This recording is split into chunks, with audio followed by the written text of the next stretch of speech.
오늘의 말씀의 제목은 십자가 반석에서 터져나온 생명수입니다. 출애굽기 17장 1절에서 7절 말씀을 저와 성도님들이 교대로 한 절씩 읽도록 하겠습니다. 이스라엘 자손의 온 회중이 여호와의 명령대로 신 광야에서 떠나 그 노정대로 행하며 르비딤에서 장막을 쳤으나 백성이 마실 물이 없는지라. 백성이 모세와 다투어 이르되 우리에게 물을 주어 마시게 하라. 모세가 그들에게 이르되 너희가 어찌하여 나와 다투느냐? 너희가 어찌하여 여호와를 시험하느냐? 거기서 백성이 목이 말라 물을 찾으매 그들이 모세에게 대하여 원망하여 이르되 당신이 어찌하여 우리를 애굽에서 인도해 내어서 우리와 우리 자녀와 우리 가축이 목말라 죽게 하느냐? 모세가 여호와께 부르짖어 이르되 내가 이 백성에게 어떻게 하리이까? 그들이 조금 있으면 내게 돌을 던지겠나이다. 여호와께서 모세에게 이르시되 백성 앞을 지나서 이스라엘 장로들을 데리고 나일강을 치던 내 지팡이를 손에 잡고 가라. 내가 호렙산에 있는 그 반석 위 거기서 내 앞에 서리니 너는 그 반석을 치라. 그것에서 물이 나오리니 백성이 마시리라. 모세가 이스라엘 장로들의 목전에서 그대로 행하니라. 함께 읽겠습니다. 그가 그곳 이름을 마사 또는 무리바라 불렀으니 이는 이스라엘 자손이 다투었음이요 또는 그들이 여호와를 시험하여 이르기를 여호와께서 우리 중에 계신가 안 계신가 하였음이더라. 아멘. 화창한 봄날, 봄과 같은 화창한 은혜가 우리 안에 함께하기를 바랍니다. 네, 우리 잠시 기도하시고 말씀 보겠습니다. 사랑의 하나님 아버지, 오늘도 주님 사모하는 마음으로 주님 앞에 나와왔습니다. 이 시간을 통해서 하나님께서 예비하신 은혜로 우리의 영혼을 채워 주옵소서. 감사드리며 예수님의 이름으로 기도드립니다. 아멘. 신앙의 출발은 우리의 신앙의 대상 되시는 하나님에 대해서 알아가는 것입니다. 하나님은 전지전능하신 분이시고 우리의 앞길을 인도하시는 분이시며 우리를 구원하시는 분이십니다. 그런데 우리 신앙은 편안하고 안락할 때는 도태되고 힘들고 어려운 때에는 잘한다는 것이 아이러니라고 할 수 있습니다. 그래서 우리의 신앙을 도태시키는 이 편안함과 안락함을 때로는 우리는 배격해야 되고요. 우리의 신앙을 자라게 하는 길이라면 그것이 좁고 험한 길이라고 할지라도 수용해야 된다는 것입니다. 우리의 신앙을 항해에 비유한다면 신앙의 항해를 방해하는 암초들이 있어요. 이 암초를 피하지 않으면 그 배는 좌초될 수도 있기 때문에 각별히 이 암초들을 우리는 조심해야 합니다. 신앙 여정의 암초 3가지는 안주와 집착, 불평과 원망, 의심과 불신앙입니다. 오늘 본문에 이 3가지를 다 다루고 있는데요. 첫 번째로 나오는 암초는 안주와 집착입니다. 우리 1절 상반절 같이 읽어보겠습니다. 이스라엘 자손의 온 회중이 여호와의 명령대로 신 광야에서 떠나 그 노정대로 행하여 르비딤에서 장막을 쳤으나 신 광야를 떠나는 것은 망설여지는 일이었습니다. 왜냐하면 이 신 광야에서 엄청난 축복을 경험했기 때문에 그렇습니다. 메추라기를 경험했고요. 만나를 경험했습니다. 먹을 것만 공급받는 것이 아니라 거기서 하나님께서 안식일을 정하시고 그 안식일을 준수하도록 교육을 받았습니다. 이스라엘 백성들은 400년 동안 이 노예로 살았기 때문에 쉼이 없었습니다. 그런데 이 이스라엘 백성들에게 안식일을 제정함으로써 비로소 그들이 안식할 수 있도록 하나님께서 그 안식의 의미 또한 알려주셨다라는 것입니다. 안식일에는 쉬어야 하기 때문에 만나가 전날 2배로 거둘 수 있도록 하나님께서 해주셨어요. 그러니까 안식일을 지키면 일을 안 하니까 그날 소득이 없는 것이 아닐까 그렇지 않다는 것입니다. 안식할 때는 우리의 몸도 우리의 마음도 쉬게 하실 뿐만 아니라 너희들이 걱정하는 수입까지도 하나님은 채워주신다라는 것을 이 안식일 사건을 통해서, 또 안식일 전날 만나를 2배로 주신다는 것을 통해서 우리에게 알려주셨다라고 하는 것입니다. 그러니까 만나와 메추라기와 안식일을 통해서 먹을 것과 또 우리에게 필요한 모든 것들, 게다가 쉼까지 주시는 그 하나님을 체험한 축복의 자리였으니까 이 신광야를 떠나고 싶지 않았겠죠. 우리는 이 축복의 자리는 할 수만 있다면 오래도록 머물고 싶어 하고요. 그리고 그러는 과정을 통해서 우리도 모르게 안주하고 싶어 하는 그런 마음이 생기게 된다는 것입니다. 그런데 하나님은 이 신광야에서 떠나라라고 말씀하셨어요. 축복의 장소에 안주하고 싶은 마음을 내려놓고 하나님께서 지시하신 곳으로 그들은 떠나가야 했던 것입니다. 이로 인해 하나님은 이스라엘 백성들에게 진정한 축복의 장소는 지리적인 자리, 공간이 아니라 바로 하나님이 함께 하시는 곳이 축복의 자리다라고 하는 것을 알려주신 것입니다. 그래서 찬송가 438장의 가사에 나오지 않습니까? 내 주 예수 모신 곳이 그 어디나 하늘나라. 높은 산이 거친들이 초막이나 궁궐이나 장소에 관계없이 주님이 계신 곳, 그곳에 우리가 함께 한다면 그곳은 축복의 자리, 천국인 줄로 믿습니다. 크리스천들도 이 안주하고 싶어하는 마음이 있게 되죠. 안주하다 보면 이 안주가 집착으로 바뀌는 것도 보게 됩니다. 보통 어떤 것에 집착하느냐 봤더니 사람에게 집착하고요. 또 하나는 어떤 일에 대해서 집착하는 것을 보게 됩니다.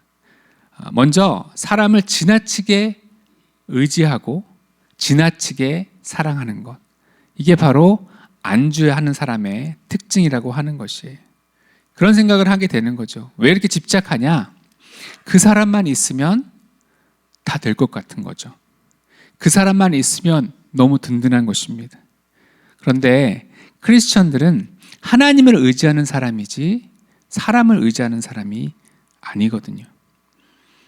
그리고 그 사람에게 집착하고 있다면 나의 신앙에 뭔가 문제가 생긴 것입니다. 사람 의지하면 어떻게 되느냐? 사람은 도울 힘이 없는 존재라는 것을 나중에 깨닫게 됩니다. 그리고 늘상 우리가 듣는 말이잖아요. 사람은 사랑해야만 할 대상이지 우리가 의지할 대상은 아니다라고 하는 것입니다. 사람을 의지하면 그 사람을 통해서 큰 상처를 받게 되죠. 그 사람이 떠나게 되고 또 정말 믿었던 도끼에 발등이 찍히는 것처럼 배신을 당하는 그런 쓰라림도 경험을 하게 됩니다. 사람이 아니라면 어떤 사람은 또 일에 막 집착하는 사람이 있어요. 일 중독이 그렇죠. 그래서 워커홀릭이 됩니다. 다른 사람들은 안중에도 없고 정말 일에 미쳐서 사는 사람을 보게 돼요. 이 일에 미치는 사람들이 보통 사역에도 막 목을 매는 그런 사람들도 있습니다. 우리 교회는 감사하게도 이제 사역이 2년마다 로테이션 되지만 그렇지 않은 교회는요, 그 사역을 천년만년 한 사람이 쥐고 있어요. 그러다가 목사님이 바뀌거나 해가지고 그 사역을 내려놓게 될 때 마치 자기 팔이 잘려나가는 것 같은 그런 고통 속에 있다고 하는 사람도 들어봤습니다. 근데 그거는 집착이거든요. 그거를 내려놓으면 막 탈진하고 번아웃되고 심하면 교회 떠나는 거, 이거는 그 사람이 뭔가 집착하고 있다는 것이죠. 그래서 우리는 사람에게 집착해서도 안 되고 일에 대해서 심지어 사역에 대해서도 집착해서는 안 되는 줄 믿습니다. 여러분, 우리 몸의 세포의 특징이 있습니다. 이게 뭐냐면 일정 시간이 지나면 그 세포가 죽는 거예요. 새로운 세포가 생겨나는 것입니다. 우리 몸에 60조 개의 이 세포가 있는데 매일 3,300억 개의 세포가 새로운 세포로 교체된다고 합니다. 그러니까 수명을 다한 세포는 죽고 그 자리에 새로운 세포가 돋아나게 하는 것이 하나님의 섭리다라고 하는 것이죠. 그런데 역할을 다했음에도 불구하고 그 세포가 죽지 않는 것, 이걸 뭐라고 하느냐면 암세포다라고 해요. 암적 존재라는 게 여기서 나온 말이죠. 죽지 않고 내려놓지 않으면 그 사람은 암적 존재가 될 수 있다라고 하는 것입니다. 집착한다는 건 뭡니까? 바로 내 욕심을 내려놓지 않았다는 것이고 내 뜻을 계속해서 고집한다라는 것이거든요. 우리는 주님의 종들입니다. 주님께서 내려놓고 떠나라, 신광야, 축복된 장소지만 떠나라 라고 하시면 우리는 예하고 순종하며 떠나야 된다라고 하는 것입니다. 사람에게도 일에도 심지어 사역에도 집착하지 않고 주님이 말씀하시는 것에 순종으로 나아가실 수 있는 저와 여러분이 되시기를 바랍니다. 두 번째 암초는 불평과 원망입니다. 하나님이 가라고 하시니까 축복의 장소인 신광야를 이스라엘 백성들이 떠났어요. 그리고 르비딤이라는 곳에 갔고 거기에 장막을 치고 이제 안착을 하게 됩니다. 근데 르비딤이라고 하는 지역은요, 지역 명이 뭐냐, 뜻이 뭐냐 하면 휴식처 또는 큰 오아시스라는 뜻을 갖고 있어요. 아, 신광야도 좋은 곳인데 르비딤, 큰 오아시스가 있는 리조트가 우리를 기다리고 있어. 그래서 부푼 마음을 갖고 너무 좋겠다라고 하면서 도착을 했어요. 그런데 문제가 생겼습니다. 1절 하반절에 보니까 백성이 마실 물이 없다라고 했어요. 큰 오아시스라고 했는데 여기 엄청 좋은 리조트라고 했는데 어디에도 물은 보이지 않으니까 이 사람들이 실망하게 된 것입니다. 사람이 기대했다 실망하면 어떻게 됩니까? 나중에 분노하게 됩니다. 실망이 커져서 분노로 바뀐 거죠. 2절 3절인데 읽어보겠습니다. 백성이 모세와 다투어 이르되 우리에게 물을 주어 마시게 하라. 모세가 그들에게 이르되 너희가 어찌하여 나와 다투느냐? 너희가 어찌하여 여호와를 시험하느냐? 거기서 백성이 목이 말라 물을 찾으매 그들이 모세에게 대하여 원망하여 이르되 당신이 어찌하여 우리를 애굽에서 인도해 내어서 우리와 우리 자녀와 우리 가축이 목말라 죽게 하느냐? 이상하게도 우리가 인생을 살아가다 보면 같은 패턴의 고난이 반복되는 걸 보게 됩니다. 마치 데자뷰 같습니다. 비슷한 고난이 반복되는 거예요. 이스라엘 백성도 출애굽한 다음에 첫 번째로 맞닥뜨린 시험이 뭐였냐면은 마라의 쓴물 사건이었습니다. 물인 줄 알고 목이 마르니까 달려가서 물을 마시려고 했는데 입에 닿자마자 바로 뱉어버렸어요. 왜냐하면 그 물이 마실 수 없는 정말 쓴 물이었기 때문에 그렇습니다. 그때 이스라엘 백성들은 하나님께 원망하고 불평했어요. 그때 하나님은 한 나무를 지정하셨고 그 나무를 물 위에 던져라 라고 말씀하셨고 그 나무가 물 위에 들어가자마자 그곳이 갑자기 단물로 마실 수 있는 물, 생명의 물로 다시 바뀌게 되었던 것입니다. 물이 쓴 물이었는데 하나님께서 해결책을 주셨고 쓴 물을 단물로 바꾸셨구나 라고 하는 것을 믿음으로 익히고 그 다음에는 동일한 시험이 왔을 때 그것을 이겨내야 되는데 이스라엘 백성들은 그렇지 못한 거죠. 르비딤에 도착했는데 물이 없다면 하나님께서 물을 어떻게든 주시지 않겠어? 라고 하면서 하나님을 바라보고 하나님 앞에 기도하면서 기다렸어야 되는데 그들은 그러지 못한 거예요. 똑같은 실수를 반복하는 것입니다. 물 못 마셨으니까 우리가 죽겠구나 라고 하면서 그것이 갑자기 불평으로 바뀌고 원망으로 바뀌었다라고 하는 거예요. 그래서 모세에게 대들고 모세에게 원망하고 있습니다. 그런데 이 원망의 끝은 결국 누구를 향한 것이냐면 하나님을 향했다라고 하는 것에서 안타까움이 있는 거예요. 이처럼 우리가 어떤 고난을 통해서 그때 충분히 배우지 않으면요, 비슷한 고난이 계속 우리 삶 속에 반복되는 것을 보게 됩니다. 돈 문제 때문에 고난이 오는 사람은 계속해서 돈 문제가 계속 오는 경우가 많아요. 사람들과의 어떤 관계의 문제 속에서 그거를 하나님의 지혜로 풀어가는 방법을 익히지 않으면 직장을 옮겨도 다른 사람을 만나도 그 관계의 어려움은 계속 반복되는 것을 경험하게 되죠. 자녀 문제 때문에 고난이 오는 사람도 계속 자녀가 속을 썩이는 일들이 반복되는 것도 우리가 보게 됩니다. 그렇다면 왜 하나님은 우리 인생 가운데 자꾸 똑같은 시험을 주시느냐라고 하는 거예요. 그것은 우리가 그것을 풀기를 원하시기 때문에 그렇다라고 하는 것입니다. 그래서 같은 고난, 비슷한 고난을 계속 주신다. 그것은 우리 보고 풀어라. 그것을 이제는 통과해라 라고 하는 하나님의 뜻이다라고 하는 것입니다. 물이 쓰다고 불평했는데 그 물 없는 곳에서도 불평하거나 원망하지 말라는 거예요.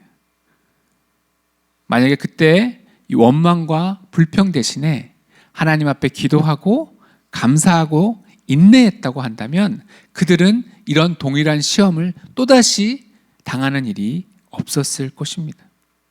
미적분 문제가 어려운데 미적분 문제가 계속 있다. 그 얘기는 무슨 얘기냐면 시험을 보지 말라는 뜻이 아니라 미적분을 익혀서 미적분의 원리를 깨닫고 풀라라고 하는 하나님의 뜻인 것이죠.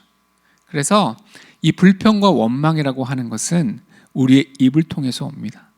그래서 우리가 입술을 닫아야 되고 원망과 불평이 아니라 감사와 기도로 그 어려움을 이겨내야 하는 것입니다. 그래서 원망과 불평의 함정에 빠지지 않는 저와 여러분이 되시기를 바랍니다. 세 번째 암초는 의심과 불신앙이에요. 의심과 불신앙은 어떻게 드러나느냐? 바로 언어에서 이제 드러나게 되는데 우리 7절을 읽겠습니다. 시작. 그가 그곳 이름을 마사 또는 무리바라 불렀으니 이는 이스라엘 자손이 다투었으며 또는 그들이 여호와를 시험하여 이르기를 여호와께서 우리 중에 계신가 안 계신가 하였음이더라. 쓴물도 단물로 바꾸시는 하나님께서 물 없는 곳에서 해결책을 주실 것이라고 믿는 것이 신앙인의 모습이. 그런데 원망을 방치하니까 이게 불신앙의 언어로 바뀌게 된 것입니다. 불신앙의 언어의 특징은 뭐냐면 과장한다라는 거예요. 문제 자체에만 기술하면 되는데 자꾸 과장을 하는 것이에요. 물이 없으면 목이 마르다, 애들이 칭얼댄다, 가축들이 힘이 좀 없다, 그러면 되는 거잖아요. 그런데 뭐라고 얘기냐면 죽는다고 말합니다. 목말라 죽는다라고 과장을 해요. 배고프면 배고프다 그러면 되는데 배고파 죽겠다라고 하는 거예요. 외롭다 그러면 외롭다고만 하면 되는데 외로워 죽겠다라고 말하고, 우리나라 사람들은 뭐뭐해서 죽겠다라는 말을 너무 잘 쓰는데 이 말은 불신앙의 언어이기 때문에 우리 입술에서 없어지기를 바랍니다. 7절을 보면 마사라는 뜻이 시험한다라는 뜻이에요. 그들은 지금 누구를 시험하고 있느냐? 하나님을 시험하고 있는 것입니다. 시험은 하나님이, 그러니까 여기서 말하는 테스트인데, 테스트는 하나님이 우리 인간을 테스트하는 거지 우리 인간이 감히 하나님을 테스트해서는 안 되는 것입니다. 그들은 하나님을 시험하고 있는 거예요. 자기들이 목말라 죽게 하려고 르비딤에 데려왔다라고 말하고 있는 것입니다. 그러면서 하나님에 대한 의심까지 생겼어요. 하나님이 우리 중에 계신가 안 계신가 라고 하면서 하나님의 존재에 대해서까지 그들이 의심하고 있었다는 것입니다. 여러분, 그러면 이런 면에서 볼 때 우리는 많은 기적을 체험하기를 원해요. 그렇죠? 그런데 홍해를 가르는 기적을 체험했던 이스라엘 백성들이고 10개의 재앙이 쏟아지는 그런 기적을 체험했던 이스라엘 백성들, 그리고 만나를 경험하고 메추라기를 경험하고 불기둥과 구름기둥의 역사를 경험했다 할지라도 이렇게 불신앙으로 인해서 하나님의 존재에 대해서까지 의심하는 모습을 우리가 보게 되죠. 그래서 기적을 체험하는 것이 중요한 것이 아니라 우리 내면에 하나님을 향한 신앙, 하나님을 향한 시선, 그 믿음이 사실은 외적인 기적보다 훨씬 더 중요하다는 것을 우리가 알 수 있습니다. 여러분, 우리가 원망과 불평만 하지 않아도 신앙은 성장하게 되어 있어요. 원망과 불평할 마음이 생길 때 중요한 게 뭐냐면 입을 다무는 것입니다. 여리고성을 하루에 한 바퀴씩, 7일째는 7바퀴를 돌라 라고 했을 때 하나님이 주신 첫 번째 철칙은 뭐였냐면 말하지 말라는 것이었어요. 침묵하라는 것이었습니다. 그래서 원망과 불평은요, 우리가 투덜대듯 말로 뱉는 순간 그것이 점점 커져서 우리 신앙을 좀먹게 되고 하나님에 대한 의심과 불신앙까지도 이어질 수 있기 때문에 그럴 때는 침묵하고 하나님 앞에 기도로 나아가야 되는 줄로 믿습니다. 정리하면 안주하다 보니 집착하게 되고요, 불평하다 보니 원망하게 되고요, 하나님을 의심하다 보면 불신앙까지도 빠져서 하나님을 시험하기까지 되는 모습을 우리는 이스라엘 백성들을 통해서 알 수 있는 것입니다. 그때 모세는 어떻게 이 상황을 모면합니까? 바로 하나님께 기도하는 것을 통해서 해결해요. 우리 4절을 보겠습니다. 모세가 여호와께 부르짖어 이르되 내가 이 백성에게 어떻게 하리이까? 그들이 조금 있으면 내게 돌을 던지겠나이다. 모세는요, 그렇게 엄살이 심한 사람이 아닙니다. 그는 한때 애굽의 군대를 지휘했던 장군입니다. 그런데 그런 모세가 이렇게 말할 정도면 정말 준폭동의 분위기로 가고 있는 것입니다. 실망하고 분노한 이스라엘 백성의 분위기가 얼마나 험악했는지를 단적으로 보여주고 있는 것입니다. 우리도 이렇게 절박한 상황에 이를 때가 있죠. 그때 우리가 해야 될 일은 뭐냐면 그 문제를 가지고 하나님께 나아가서 하나님 앞에 엎드리는 것입니다. 모세가 위대한 이유는 뭐냐? 그가 정말 이스라엘 백성들과 다투고 사람들과 이야기하면서 해결하지 않고 그는 하나님 앞에 엎드리는 자였다라고 하는 것이 그가 위대한 이유인 것입니다. 여러분, 문제가 있으면 언제나 우리 하나님 앞에 엎드리실 수 있기를 바랍니다. 여러분, 리더가 된다라고 하는 것, 리더라고 하는 것은 순장도 될 수 있고요, CES 멘토가 될 수도 있고, 또 커피 브레이크 인도자가 될 수도 있고, 그리고 더욱이 우리 신앙인들은 뭐라고 표현하냐면 신약 성경에서 우리는 왕 같은 제사장이라고 했습니다. 그래서 어느 순간이건 내가 누군가를 가르쳐야 되는, 또 누군가를 이끌어야 되는 엄마로서도 당연히 우리는 리더인 거나 마찬가지죠.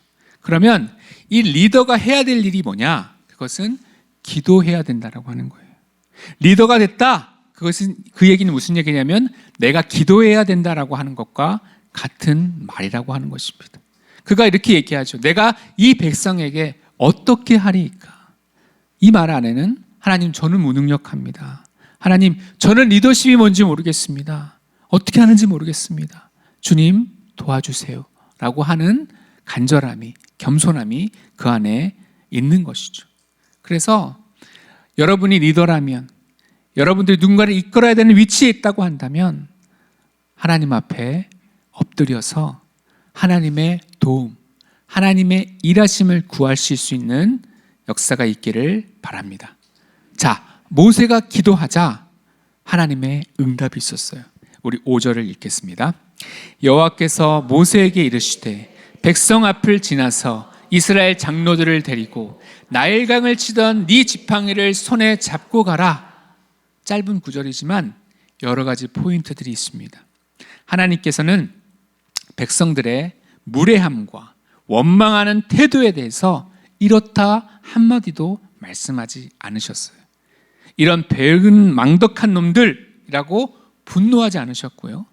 또 모세를 격려하면서 모세 얼마나 억울하고 힘드니? 라는 말도 하지 않으셨습니다. 하나님은 그저 심플하게 이 문제를 어떻게 해결할 것인지를 바로 알려주셨는데, 첫 번째는 뭐라고 말씀하셨냐면 너는 백성 앞을 지나가라 라고 말씀하셨어요. 극렬하게 소리 지르는 이 백성들과 맞대거리 하지 말고 그들 앞을 가로질러서 묵묵히 가라는 것입니다. 그들의 모든 컴플레인에 일일이 반응해 줄 필요가 없다라고 하는 것입니다. 교회를 사람들이 좀 착각하는 경우가 마치 교회가 민원 상담 센터인 줄 아는 사람들이 있더라고요. 우리 하나님의 사람들, 특히 교회에서는 하나님의 역사를 이루어가는 것이지 어떤 컴플레인, 이것이 불만이고 이것이 잘못됐고 이런 거 이야기하는 곳이 아니다라고 하는 것이에요. 그리고 리더들 중에도 가장 어리석은 리더는 뭐냐면 모든 사람을 만족시키려는 리더라는 말도 있잖아요. 그래서 교회는 불편함도 어려움도 감수해서, 그리고 하나님의 덕이 드러날 수 있도록, 하나님의 영광이 드러날 수 있도록 하는 것이 교회의 모습인 줄로 믿습니다. 그래서 어떤 컴플레인이 왔을 때 그냥 그 앞을 지나가는 것, 그것이 중요하다는 거죠. 두 번째는 뭐라고 말씀하셨냐면 장로들을 데리고 가라 이렇게 얘기하세요. 자, 이건 왜 그러냐면 너희들이 리더니까 리더들이 먼저 이 기적을 눈앞에서 목도해야 된다라고 말하는 것입니다. 그 당시엔 이런 카메라도 없잖아요. 그 물이 나오는 그 장면을 찍어서 이렇게 하나님께서 내셨어요 라고 방송할 수도 없는 상황이기 때문에 리더들을 뽑아서 그들이 그 물 나오는 현장을 지켜봐서 그것을 체험하게 한 다음에 이들이 백성들에게 가서 자기가 목격한 하나님의 역사를 선포하도록 이야기하셨다라고 하는 것입니다. 자, 리더가 또 여기 나오는 이 장로들이 기적을 목격해야 되는 이유는 그래야만 이들이 하나님의 역사를 전할 수 있기 때문에 그렇다는 것입니다. 선한 영향력을 끼칠 수 있다라고 하는 것이에요. 그래야 이 백성들 안에 퍼져 있는 이 반역과 불신앙을 잠재울 수가 있었던 것입니다. 그래서 하나님께서는 이 영적인 리더들에게 이런 역할을 하기를 원하세요. 리더들은 어떤 사람들이냐면 제일 먼저 하나님의 은혜를 체험하는 사람입니다. 그리고 하나님의 은혜를 체험한 다음에는 그것을 증거하는 사명을 갖고 있는 것이에요. 저는 이 수요 예배에서 함께 하시는 우리 모두가 하나님의 기적을 체험하는 하나님의 사람들이기를 바라며, 체험한 그 하나님을 우리가 만나는 사람들에게 증거할 수 있는 축복의 통로가 되시기를 바랍니다. 그리고 하나님이 말씀하세요. 나일강을 치던 네 지팡이를 손에 잡아라 라고 했어요. 왜 그냥 지팡이라고 하지 않고 나일강을 치던 지팡이라고 하셨나? 나일강은 무엇이냐면 애굽의 대표적인 강이었고 생명줄이었죠. 그런데 하나님께서 모세에게 명령하셔서 모세가 그 지팡이로 나일강을 치자 어떤 일이 벌어집니까? 그 나일강이 피로 물들어 버렸어요. 그래서 세계 최강국 애굽이 덜덜 떨게 만들었다라고 하는 것입니다. 그래서 10가지 재앙이 이 애굽을 덮치자 그 완고했던 애굽 왕 바로가 이스라엘 백성들을 광야로 나가도록 허락을 하게 되지 않습니까? 그러니까 그 나일강을 치던 그 지팡이라고 하는 것은 뭐냐면 하나님의 기적이 있는, 하나님의 손이 함께하는 그 능력의 지팡이다라고 하는 것입니다.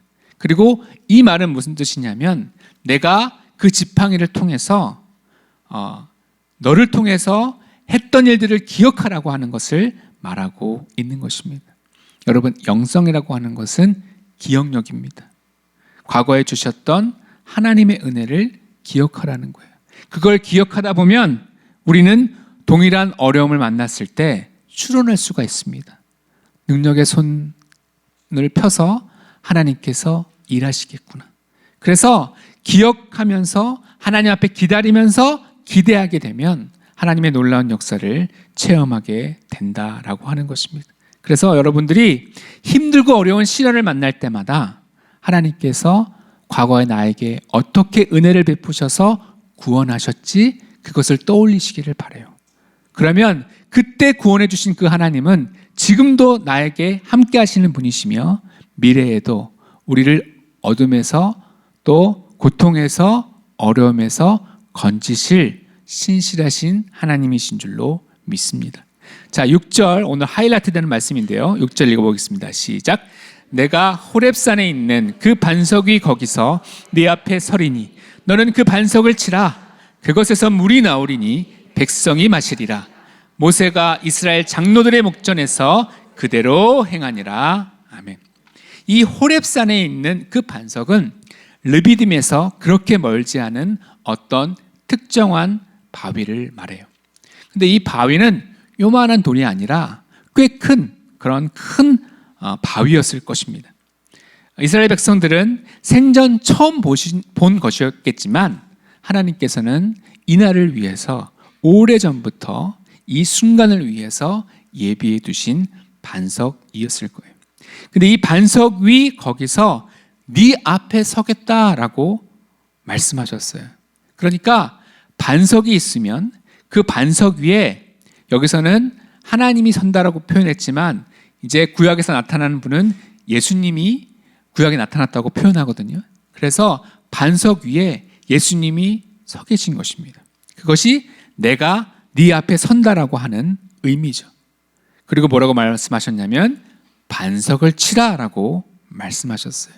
그러면 예수님이 모세 앞에 이 반석 위에 올라 계시고 모세는 이 바위를 쳐야 되니까 예수님이 잠깐 피하세요.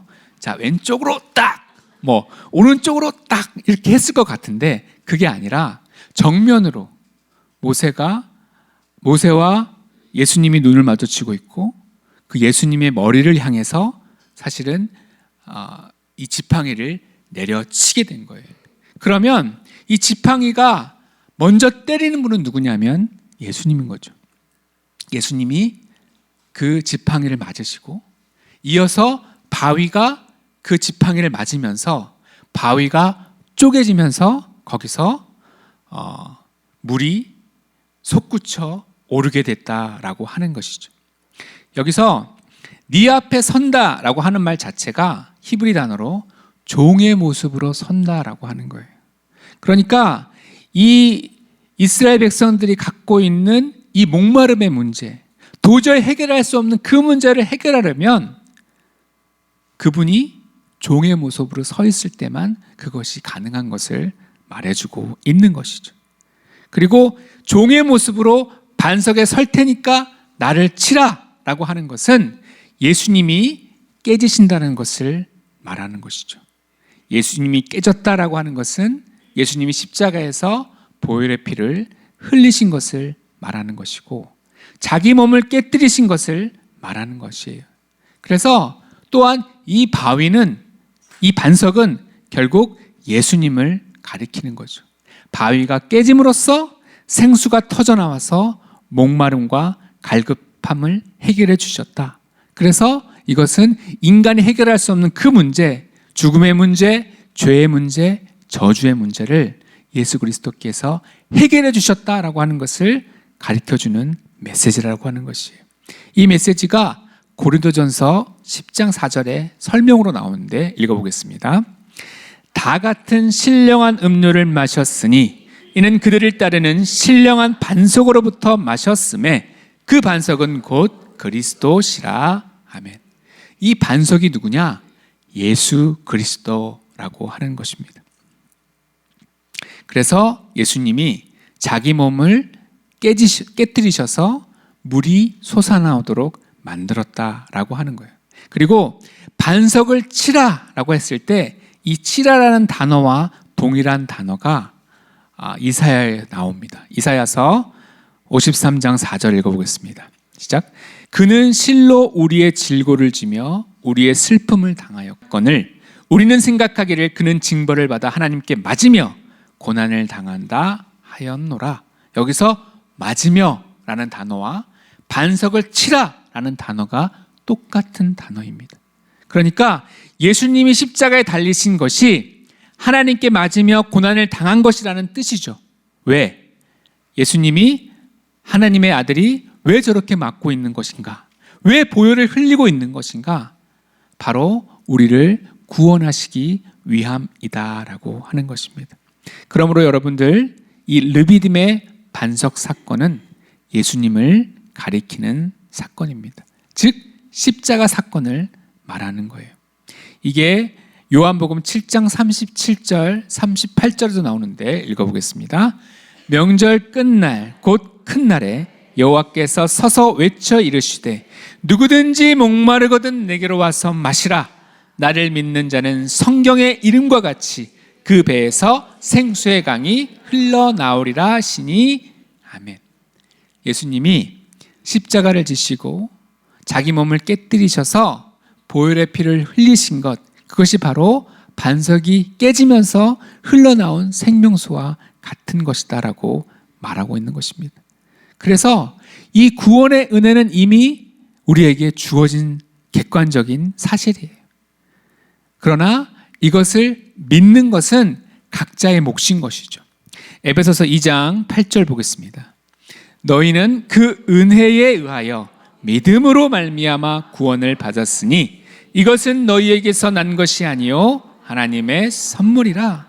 하나님이 구원하셨는데 어떻게 구원하셨느냐? 두 가지예요. 첫 번째는 그분의 은혜에 의하여, 예수님이 반석 대신 예수 그리스도께서 자기 몸을 깨뜨리심으로 말미암아, 십자가에서 자기 몸을 찢으심으로 말미암아 보혈을 통해서 우리를 구원하신 것입니다. 그 다음에 중요한 건 뭐냐면 믿을 때 이 구원이 우리에게 임하는 거예요. 자, 말을 우물가까지는 데려갈 수 있다고 하죠. 그러나 마시는 거는 그 말이 해야 되는 것과 똑같이 구원의 은혜를 설명해주고 그 다음부터는 그 사람이 그 구원의 우물물을 마시는 것을 해야 되는데 그게 바로 믿는 것이고, 다른 말로 하면 그것이 예수님을 영접하는 것이다 라고 하는 거예요. 저는 그런 사람 이야기 들어봤습니다. 자기는 구원받았다. 예수님을 믿지는 않지만 자기는 천국 갈 것이다 라고 이야기를 합니다. 그래서 어떻게 그것이 가능하냐라고 물어봤더니 자기 아내가 자기를 위해서 매일 기도한다는 거죠. 예. 근데 그 사람 자체가 구원의 우물물을 마시지 못하면 그 사람은 구원받지 못하는 것입니다. 또 그렇게 얘기하더라고요. 자녀들이 나를 위해서 매일 기도하고 헌금도 하니까 나는 구원받았다. 그렇지 않습니다. 그 사람도 자신이 가서 예수님을 만나야 되고 예수님의 생수를 그가 경험해야지만 그가 구원받을 수가 있는 것이지, 다른 사람에 의해서 내 구원이 보장되는 것은 결코 아니다라고 하는 것이에요. 사랑하는 여러분, 사막에요, 비가 좀 내리면요 그곳에 꽃이 피고 생명이 움돋는다고 합니다. 어떤 사막이든 마찬가지예요. 자, 이 메마른 땅 가운데서 오늘 말씀에 그렇게 나왔잖아요. 나를 믿는 자는 성령의 이름과 같이, 그 성경의 이름과 같이 그 배에서 생수의 강이 흘러나오리라 하셨으니 이는 그를 믿는 자에게 받을 성령을 가르쳐 하신 말씀이라고요. 그러니까 저와 여러분들이 구원받은 것, 그래서 내가 생수를 마셨으니까 나는 해결받았다, 이게 아니라 성령이 우리 안에 내주함으로 말미암아 성령으로 인해서 우리 안에 생수의 근원이 근원을 우리가 갖고 있게 되는 것이죠. 그래서 우리가 만나는 사람들에게 생수의 강을 흘려보낼 수가 있게 되는 거예요. 이 땅이 얼마나 각박합니까? 얼마나 많은 사람들이 정말로 목말라 죽어가고 있냐라고 하는 것이에요.